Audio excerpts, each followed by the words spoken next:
A man has just been murdered. His killer is standing an arm's length away, unpunished, uninjured. And the text does not say the dead man is silent. It says his blood is crying out, still speaking from the ground where it was spilled. That is not the last time this happens. A later text places that same voice inside a mapped geography of the dead, still pressing its case. Later still, a letter to a persecuted community says the dead man is still speaking and holds his blood up against a very different one. And later again, a whole company of the murdered ask the same question directly, out loud, to God.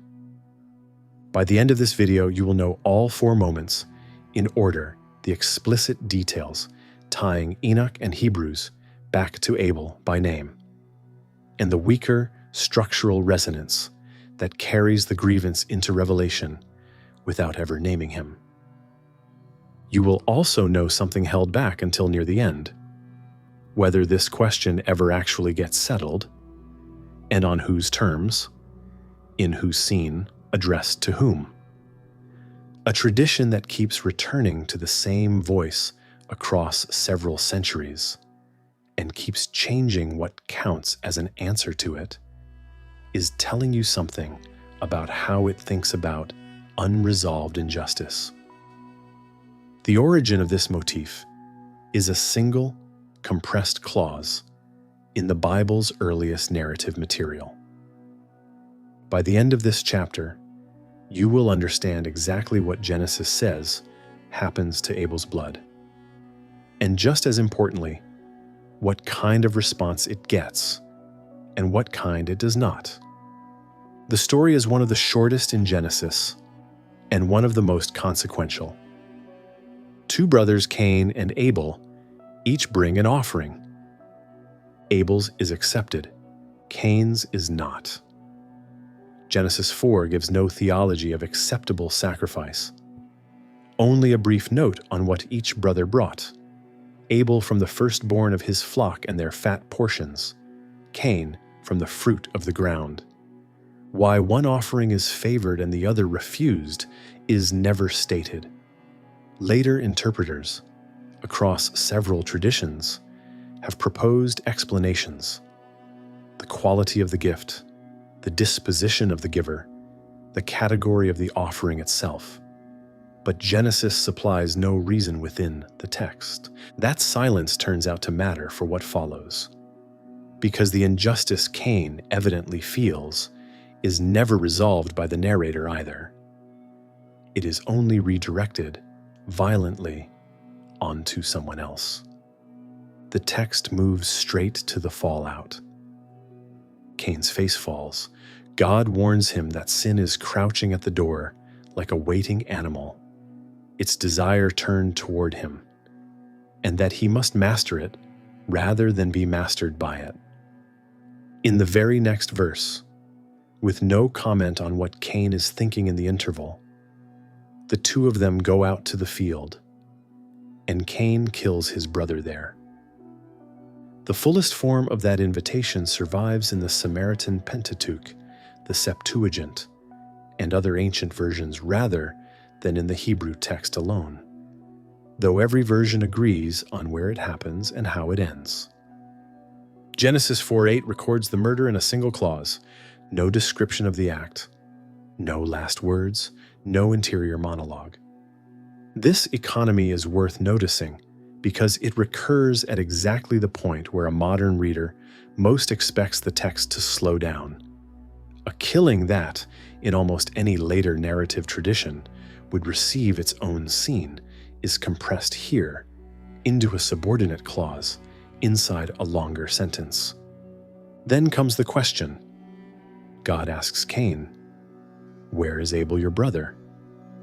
Cain's answer is one of the most quoted lines in the book of Genesis. "I do not know. Am I my brother's keeper?" The irony sits directly under the surface of that line. Abel, earlier in the same chapter, is introduced as a keeper of sheep. Cain, asked to account for the one person he was, in the most immediate sense actually responsible for keeping, denies the category outright. It is a denial and a deflection delivered in the same breath, and the reply that follows accepts neither. Genesis 4:10 is the verse this chapter turns on. What have you done?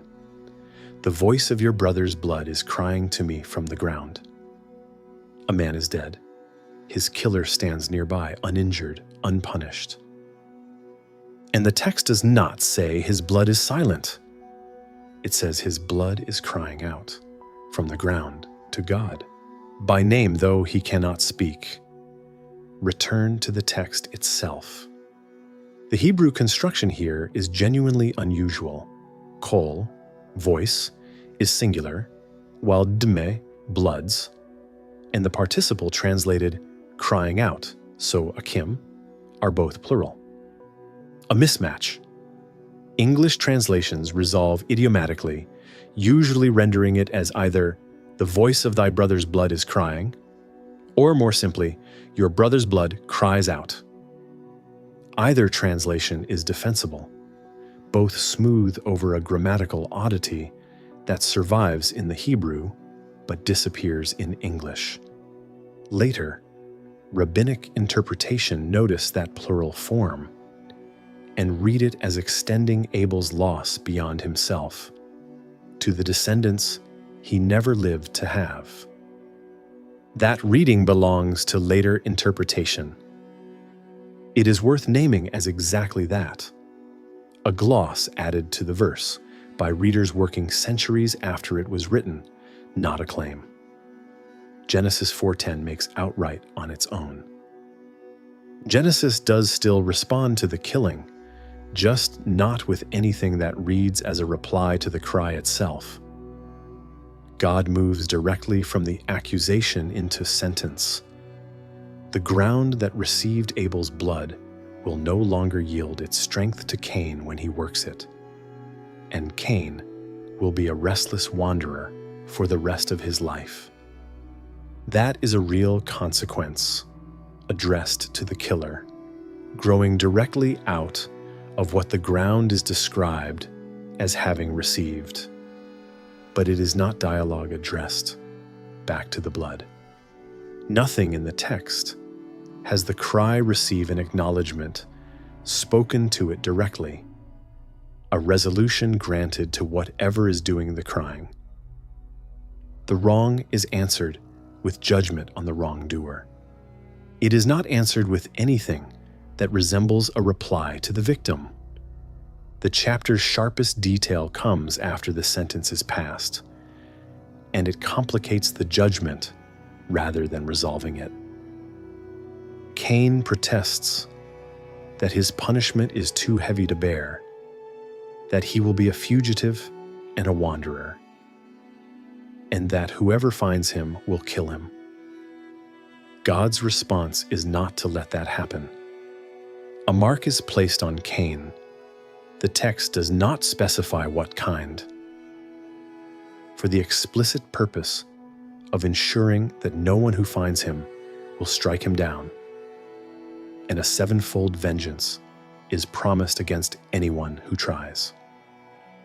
The full sequence, then, is genuinely mixed. Cain is punished, displaced from the ground, condemned to wander, and Cain is protected in the same breath from the one outcome that would most resemble retaliation in kind. Whatever crying from the ground accomplishes in verse 10, it does not function as a legal complaint that produces a verdict matching the crime. It produces judgment without execution.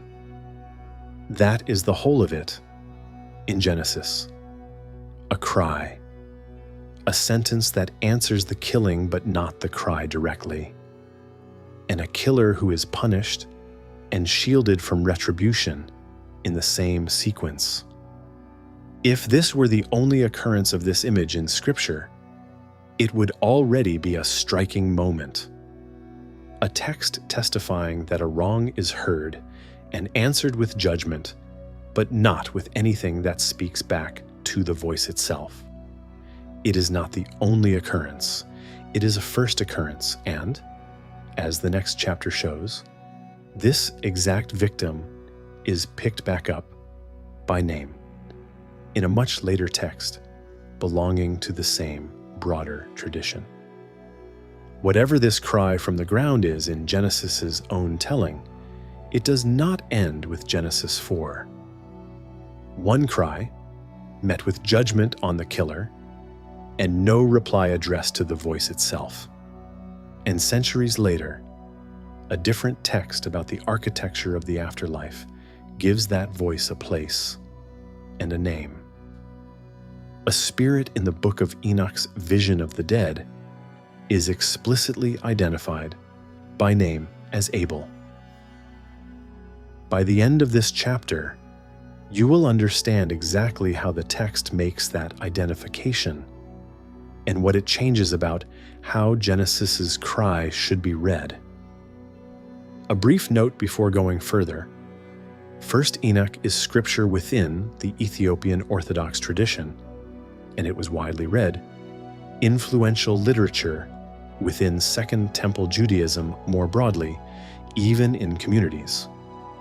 Jewish and later Christian alike, that never placed it inside their own biblical canon. This episode follows its reception of the Abel story on those terms, not as a claim about canon, but as a claim about how one ancient Jewish text chose to continue an earlier one. This channel has already devoted a full episode to the underworld geography of First Enoch. Several hollows carved into a mountain in the west, sorting the dead into different categories depending on how they died and what they are still owed. None of that architecture is redeveloped in full here. What matters for this episode is a single moment inside it. Enoch is led through this region and hears something before he is told what it means. A loud voice, a spirit crying out, making what the text calls a suit, a formal accusation pressed toward heaven. Enoch asks his guide, the angel Raphael, whose spirit this is. The answer is direct. This is the spirit of Abel, murdered by his brother Cain, still making his case. Only after that identification does the text lay out the fuller arrangement. Several separate hollows, sorted by category, one bright and watered by a spring, for the spirits of the righteous generally, one for those who died as sinners without facing judgment in their lifetime. One, distinct from the bright chamber, for those who were murdered and continue pressing their case, exactly as Abel does, and one for the most severe sinners, excluded from the ordinary process of judgment and resurrection altogether. Abel's identification happens before any of that structure is explained to Enoch. What the text secures, plainly, is the name. Which of these categories formally houses him once the fourfold arrangement is laid out is a narrower question the text does not pause to settle with the same plainness. A murdered man still making suit points towards the hollow, built for exactly that description. But 1 Enoch 22 does not explicitly slot Abel into a numbered chamber the way a modern reader, used to tidier systems, might expect. This is where the chapter's argument sharpens. Whichever hollow ultimately houses him, 1 Enoch does not merely borrow the image of a crying, wronged spirit from Genesis and apply it to some new, unrelated figure of its own invention. It takes the specific victim from Genesis 4, names him directly, and gives him a continuing voice, centuries after the killing the earlier text described. There is a meaningful difference between an author who reaches for a familiar image of injustice and an author who picks up one specific character from an earlier text and continues his story. 1 Enoch 22 does the second thing and says so directly in the text itself, rather than leaving the connection to be inferred by a later reader working backward from resemblance. George W. E. Nicholsburg's commentary on 1 Enoch in the Hermetica series treats this identification as exactly that kind of deliberate development. Enoch's guide names the accusing spirit as Abel because the text names him as Abel, not because a modern interpreter has noticed a resemblance and proposed a connection the ancient author never intended. The naming is the argument. Everything else in this chapter follows from it, though it is worth being precise about what kind of argument it is. Naming a shared figure secures that 1 Enoch is participating in the same received tradition about Abel. It is a narrower and more cautious claim than saying the author had Genesis's exact wording open on a desk while writing. Commentators working on this material generally agree on the identification itself, since the text states it outright.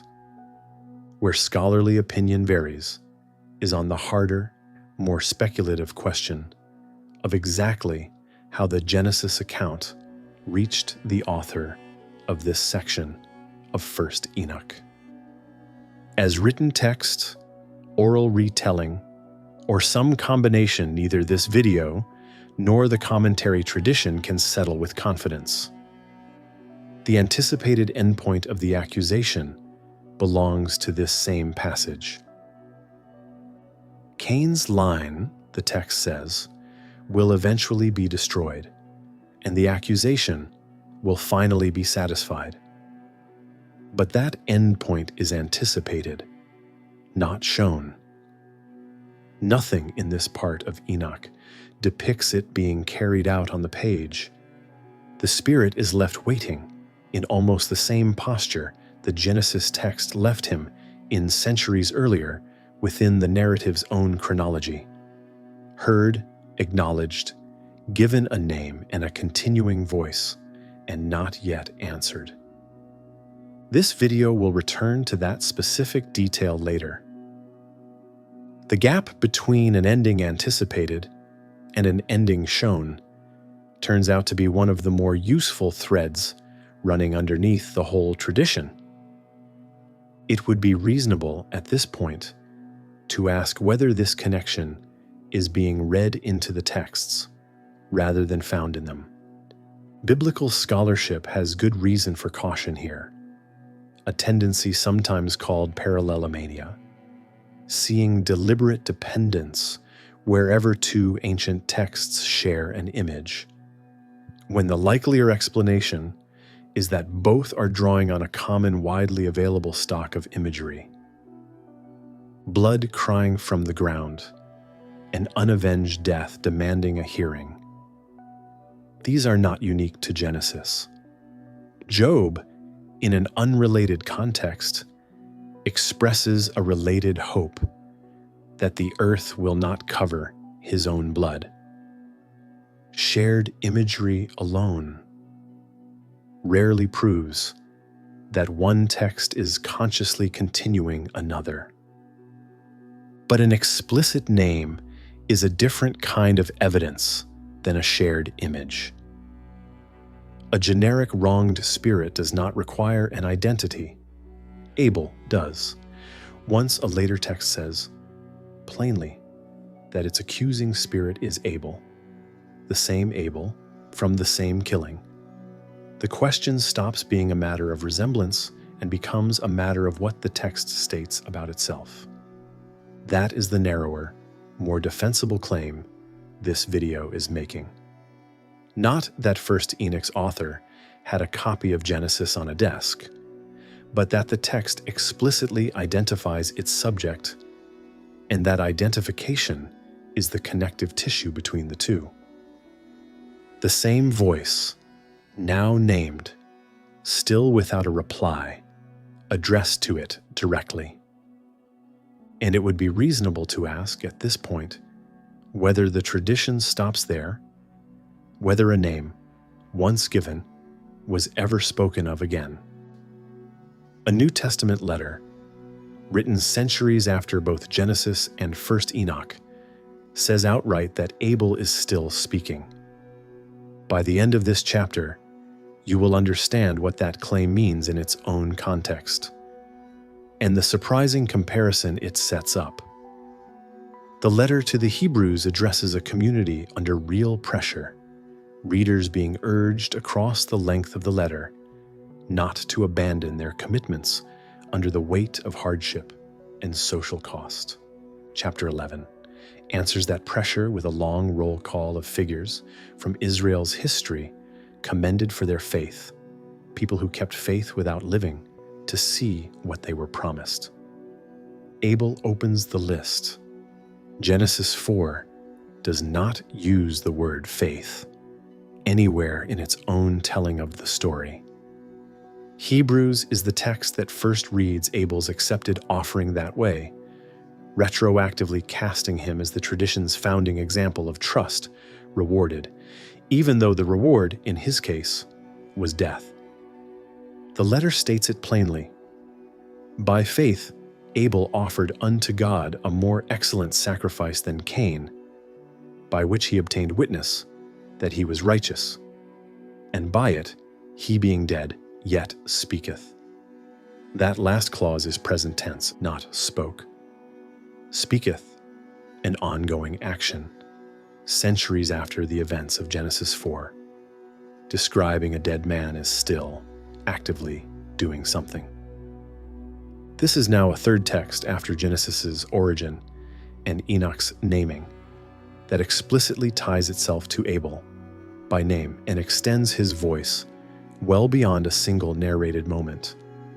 But Hebrews reframes what that voice is doing, and the reframing matters more than it might first appear. In Genesis, the blood cries out as complaint. In Enoch, the spirit makes suit, pressing an accusation toward a future reckoning.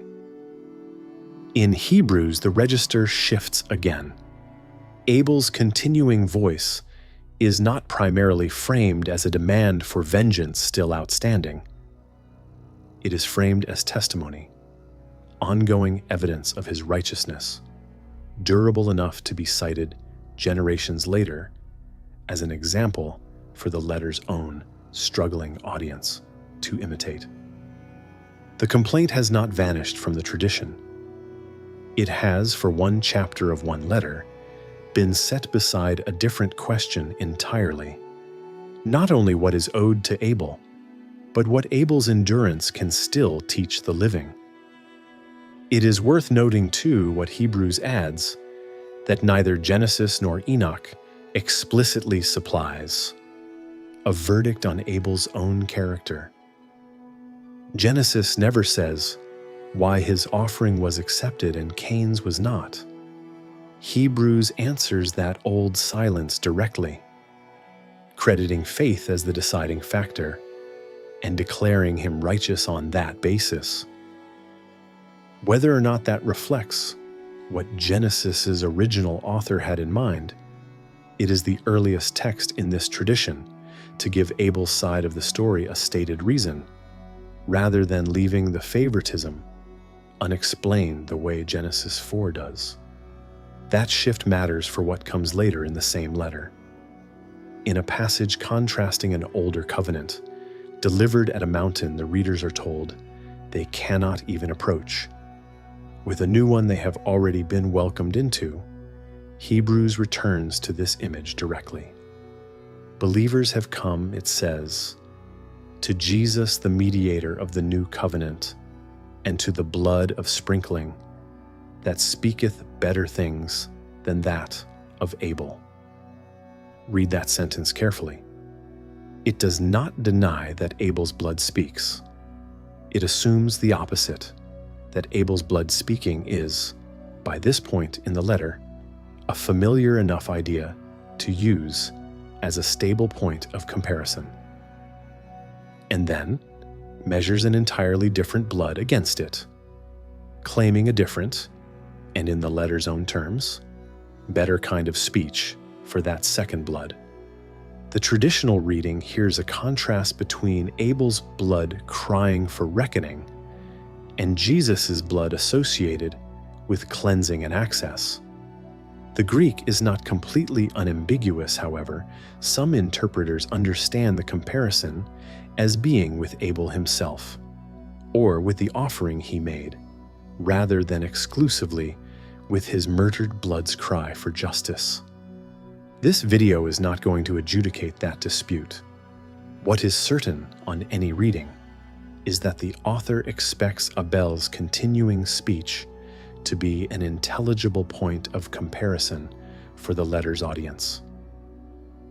Familiar enough to invoke without explanation, Abel's voice, first heard as a wordless cry from the ground, then relocated and named inside a cosmology of the dead, has by this point become something closer to a fixed reference point in the tradition. Familiar enough that a completely different author, writing to a completely different audience, can invoke it in a single clause and expect to be understood without further explanation. Genesis, 1 Enoch, and Hebrews each identify Abel explicitly, giving this video a secure reception trajectory centered on the same figure. 3 separate texts, centuries apart, each naming him by name. That does not establish a direct line of dependence running from Enoch specifically to Hebrews, as opposed to Hebrews returning independently to Genesis or to a broader Cain-Abel tradition circulating outside any single text. What it does remove is uncertainty about whom each text is invoking. What comes next in this video does not have even that much of an anchor. The final appearance of this motif, when it arrives, never names Abel and never cites any earlier text directly. The resonance there is real, and this video is going to take it seriously. But it rests on structural and thematic similarity rather than a stated identification. And it is worth being honest about that difference in kind before making the comparison. There is a further connection worth drawing out before moving on, because it will matter again in a later chapter. Hebrews' original readers were themselves facing pressure, social cost, and in some cases worse, for holding to their commitments. Abel is offered to them as proof that faithfulness under threat is not wasted, even when it ends in death, because the voice it produces outlasts the life that produced it. That is close, in shape if not in wording, to the situation this video is about to move into next. A text written for people under active threat, reaching for exactly this same figure in this same tradition to make sense of loss that has not yet been resolved. A voice now spoken of 3 separate times by name across several centuries, still without anything that directly answers the original complaint. And the same voice surfaces once more, in the strangest register yet. Not remembered this time, but heard directly, asking its question out loud. For the first time in this tradition, the cry is spoken directly by the wronged themselves, not narrated on their behalf, but voiced in the first person as a question addressed straight to God. By the end of this chapter, You will understand exactly what response that direct question receives and why it is not yet the last word on the subject. Revelation 6:9-11 opens the fifth of the seven seals. This chapter deals only with those 3 verses, not with the wider sequence around them, which belongs to a different discussion entirely. John describes an altar, and under it, the souls of those who were killed for the word of God and for the testimony which they held. That second phrase matters. These are martyrs, in something close to the literal sense of the Greek word, standing behind the English translation, witnesses. They were killed specifically for what they testified to, an identity, a claim, a loyalty that someone else found intolerable enough to act on. That detail alone should already sound familiar.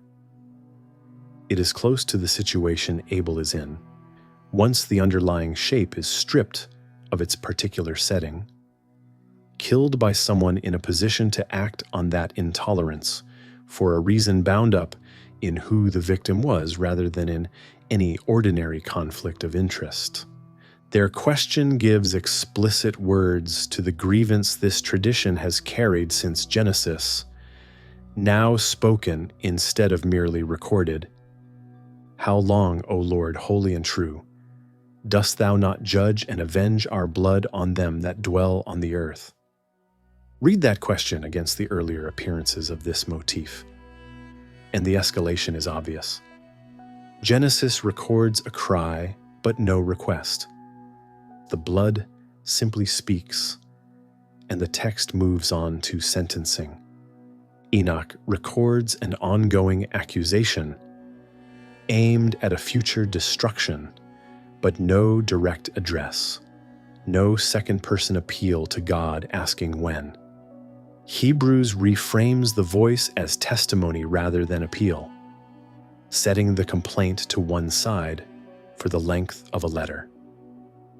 Revelation's souls do what none of the earlier texts have them do.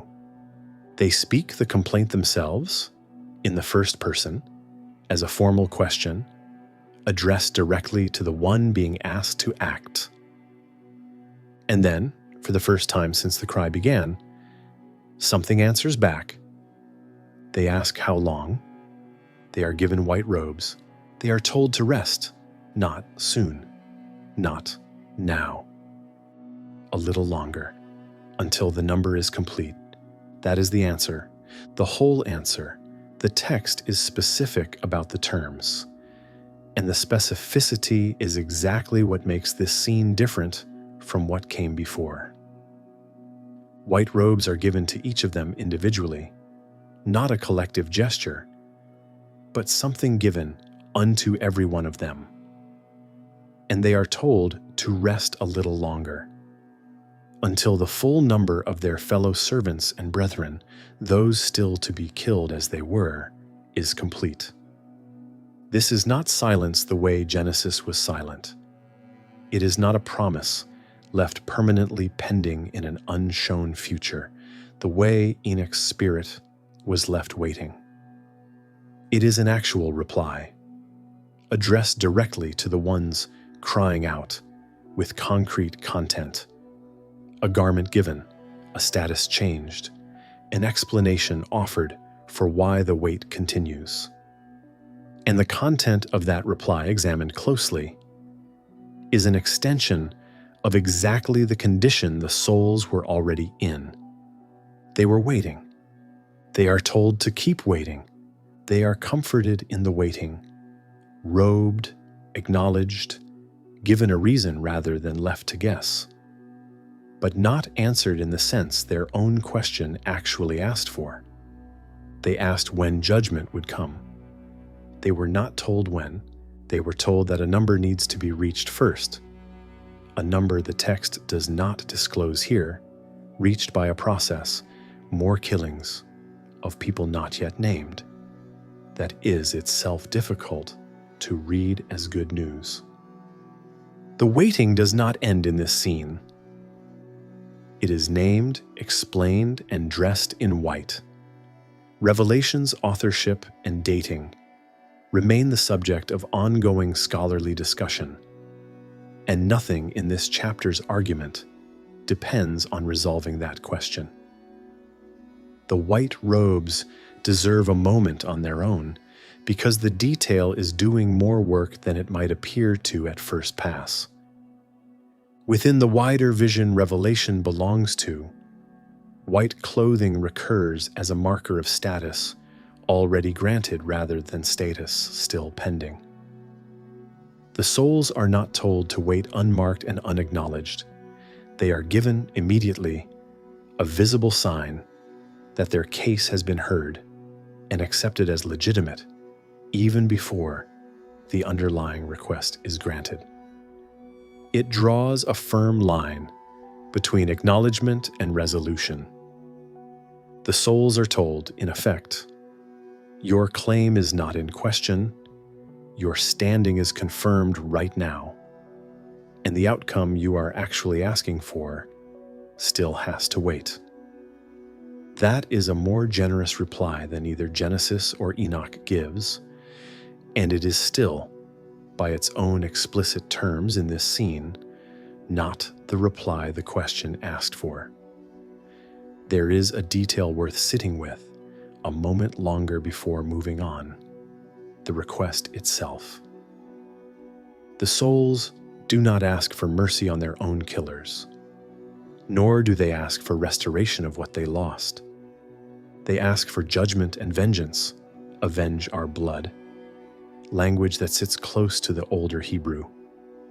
Concern animating Genesis 4:10, that spilled blood is not something the ground simply absorbs in silence. Across every appearance of this motif so far, a field, a mountain of the dead, a letter to a threatened community, and now an altar, the wronged party's voice, however it is embodied at each stage, is treated as something that does not simply disappear. It remains active. It keeps making a claim. This is the first direct reply the motif receives anywhere in this tradition. And the reply on inspection is an extension of the wait, dressed as an answer. Acknowledgement offered here, execution, if it comes at all, deferred to somewhere else in the text. It is worth noting what this chapter has deliberately left out. The fifth seal sits inside a much longer sequence of 7, each one opening onto a different scene. And that wider sequence carries its own set of questions belonging to an entirely separate discussion, not developed here. What this chapter is not leaving out, however, is where this book eventually goes with the specific request made in this scene. Because unlike Genesis and Enoch, Revelation does not leave this complaint permanently suspended within its own pages. The souls under the altar, their question, and the reply they receive here stand on their own as a complete unit within these 3 verses. But it is not, in fact, the last word this particular book has on the subject. A response, finally. Acknowledgement without resolution. And the same book that defers the answer here does not stay quiet about it forever. Later in the very same book, Revelation makes an extraordinary claim. The deferred judgment from the previous chapter has actually been carried out. By the end of this chapter, you will understand exactly what that claim says, and why it does not simply erase everything the earlier scene established. Revelation 16:5-7 belongs to a different vision entirely from the 7 seals. A sequence of 7 bowls, poured out one after another as further acts of judgment. Later in the same book, the third angel pours his bowl onto the rivers and springs, and they become blood, and the text supplies a reason rather than leaving the image to stand alone. For they have shed the blood of saints and prophets, and thou hast given them blood to drink, for they are worthy. Then a voice from the altar affirms that God's judgments are true and just, an image that strongly recalls the altar beneath which the martyrs cried out in chapter 6, even though the text never states outright that this is the same altar. The echo is not incidental, whether or not it is the identical piece of furniture. It is a verdict on exactly the kind of bloodshed that earlier scene was complaining about. The bowl sequence as a whole is not this chapter's subject and is not developed further here. What matters is this one specific echo. Revelation 19:2 goes further still, in a different scene again, later, in the same extended vision. A heavenly multitude declares of a judged power the text calls the great whore. For true and righteous are his judgments, for he hath judged the great whore, and hath avenged the blood of his servants at her hand. That verb, avenged, answers, almost word for word, the request voiced back in 6:10, avenge our blood. This is the only point across the entire tradition this video has been tracing where that specific request is met with that specific verb, stated as accomplished rather than merely promised. It is worth being precise about what these two passages do and do not do, because it would be easy to overstate the connection in either direction. Revelation does not stage a return visit to the altar in which the same souls from chapter 6 are told individually by name that their particular wait has ended. Nothing links 16:5 to 7 or 19:2 back to 6:9 to 11 by an explicit cross-reference, the way Enoch's naming links directly back to Genesis. What these later passages do is something almost as significant, even without that direct textual link. Later in the same book, in different scenes, addressed to different immediate situations, the text asserts flatly, twice, that the blood debt this tradition has been tracking has been paid. The book now presents the judgment once deferred in chapter 6 as having arrived, though it never explicitly tells the reader that the specific numerical condition set in 6:11 has been completed. That detail stays implicit. The claim of accomplished judgment does not.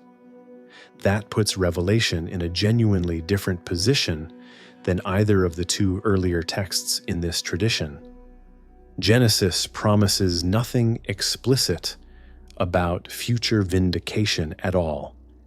It simply moves on to Cain's descendants and eventually the flood.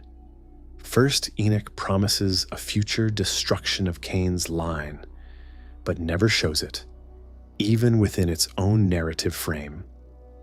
The Spirit is left waiting at the exact moment the text turns its attention elsewhere, on to the next hollow in the tour. Revelation promises a wait in chapter 6, and then, later in the very same book, explicitly claims, not once but twice, that the wait is over. This does not retroactively answer Genesis or Enoch. Nothing in Revelation 16 or 19 reaches back across the centuries and the different books to close the specific cases those two earlier texts left open. The claimed vindication belongs entirely to Revelation's own narrative world, addressed to Revelation's own immediate crisis in its own idiom. And it arrives in scenes that, like the rest of this tradition after Genesis and Enoch, never mention Abel by name. But within its own pages at least, Revelation does something neither of the tradition's earlier texts ever gets around to doing. It stops deferring, and states, however far removed from the original scene of complaint, that the account has been settled. There is a way of reading this that makes the whole tradition look more coherent than any single text within it actually claims to be. And this video wants to resist that temptation rather than indulge it.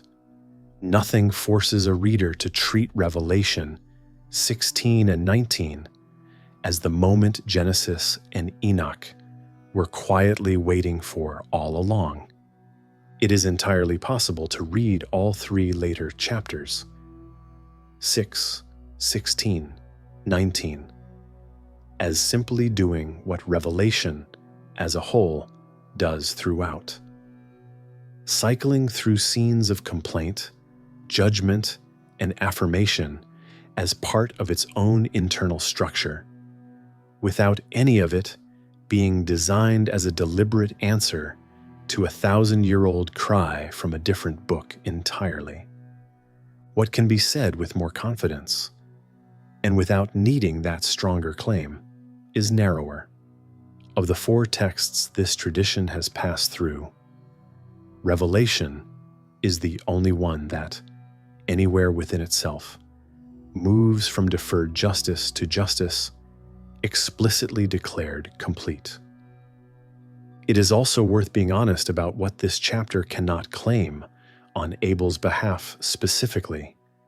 The multitude in Revelation 19 is not celebrating Abel's vindication by name, any more than the angel at the altar in chapter 16 is. Both scenes are addressed to the fate of a symbolic power within Revelation's own narrative, not to the specific complaint Genesis 4 first put on record 3 separate texts and several centuries earlier.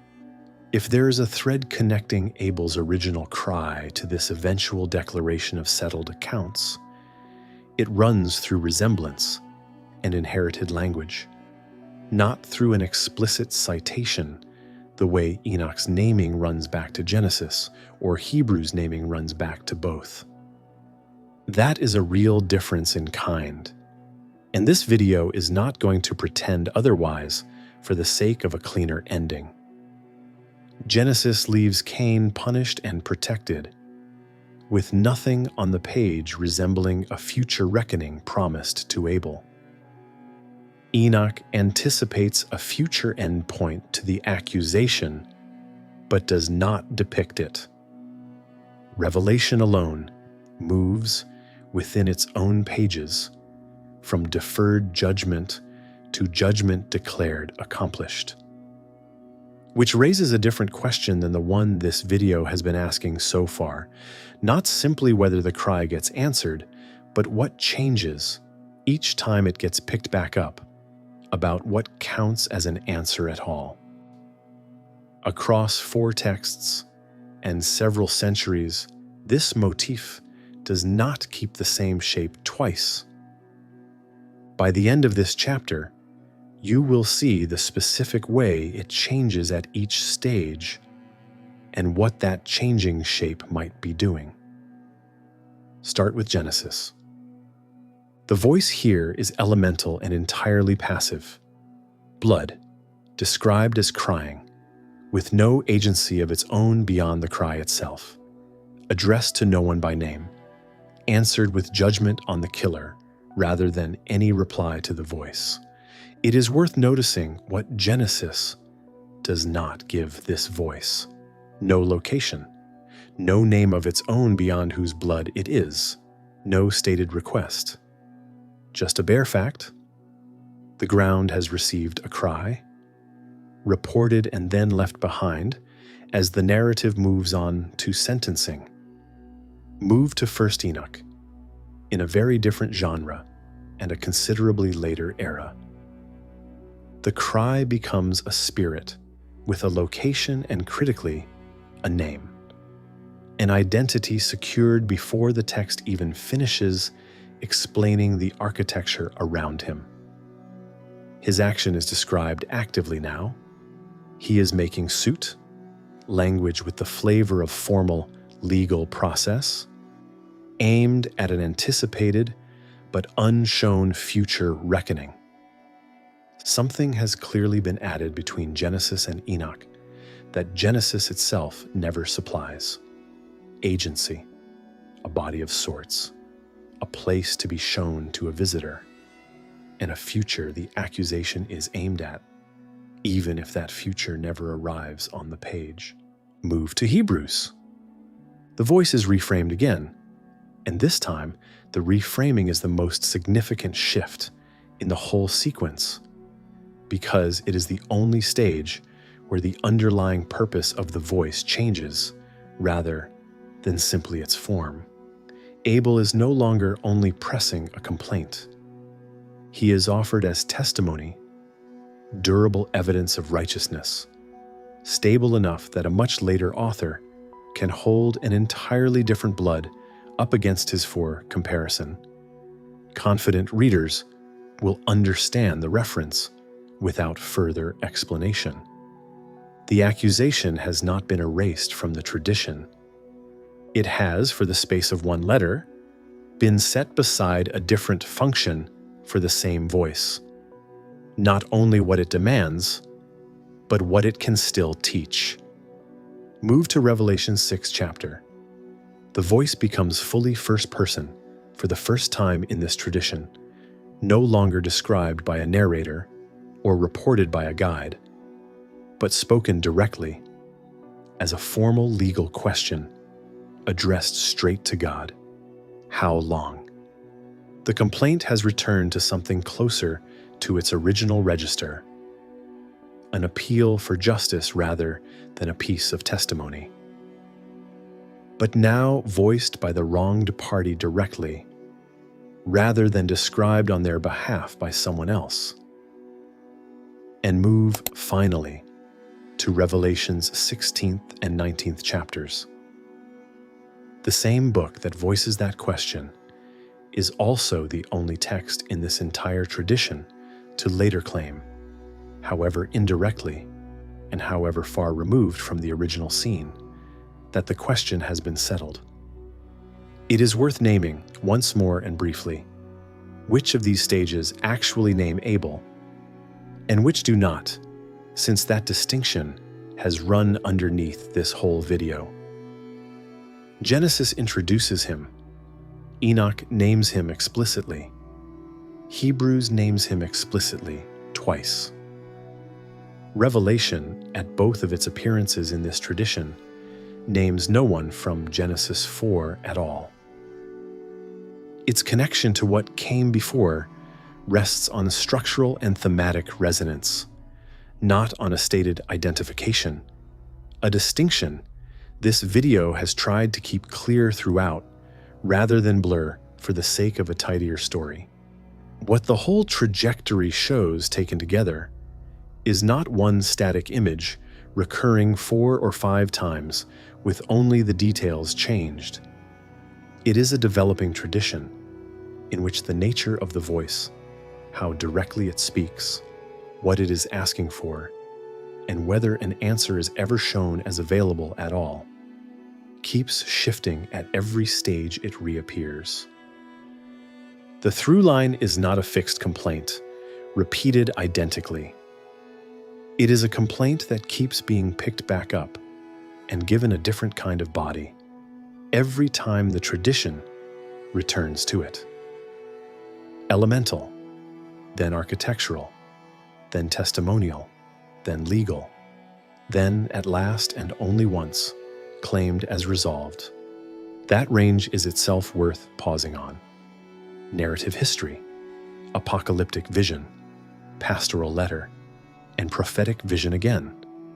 4 genres, addressed to at least 3 distinct audiences facing very different circumstances, spread across several centuries separating the earliest and latest texts in this tradition.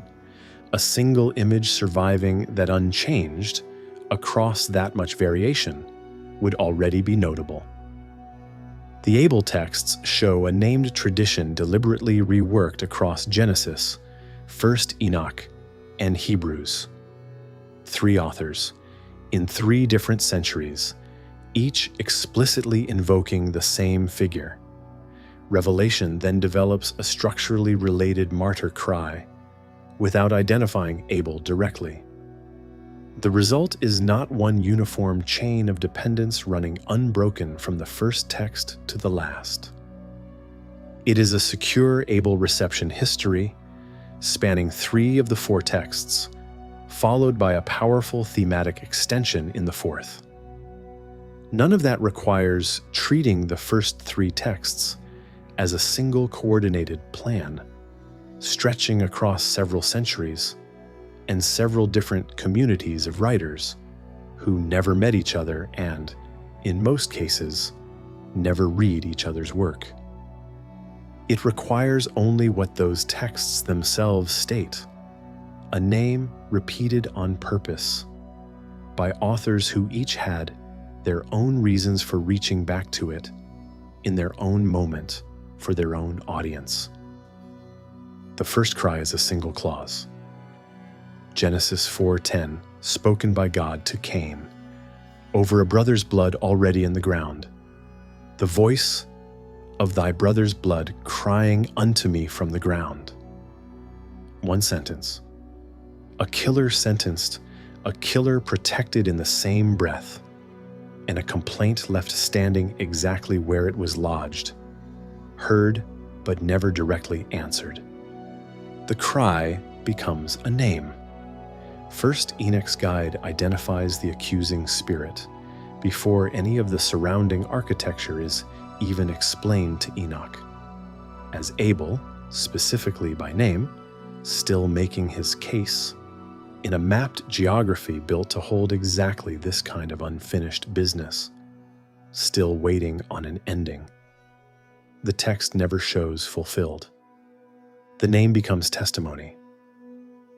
A letter to a persecuted community, centuries later again, says Abel, though dead, still speaks, and then measures an entirely different blood against his, calling it a better kind of speech, confident its readers already know exactly whose voice is being invoked, without needing the reference explained. The testimony becomes a question, spoken directly for the first time in this tradition's history. Souls under an altar, long after Genesis, put the complaint in the first person, how long?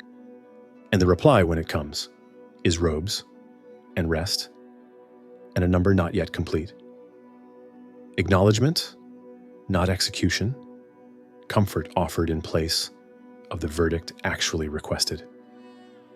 And later, in the same book, at a voice from the altar recalling that earlier scene, a claim no earlier text in this tradition ever quite makes. That the blood debt has been paid, that the judgment this tradition has been waiting on has, according to the text's own words, finally arrived, even if the scene making that claim never once says Abel's name. The trajectory moves through 5 stages across 7 passages in 4 texts. Cry, named accuser, testimony and comparison, direct question, and judgment later declared accomplished. Abel is named explicitly at 3 of those 5 stages.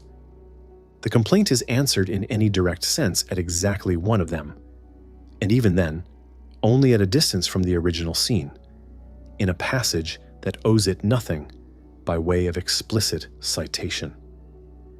This is only one thread inside a considerably broader biblical pattern around blood, testimony, and delayed justice, one this particular video has no room to follow any further than these passages allow.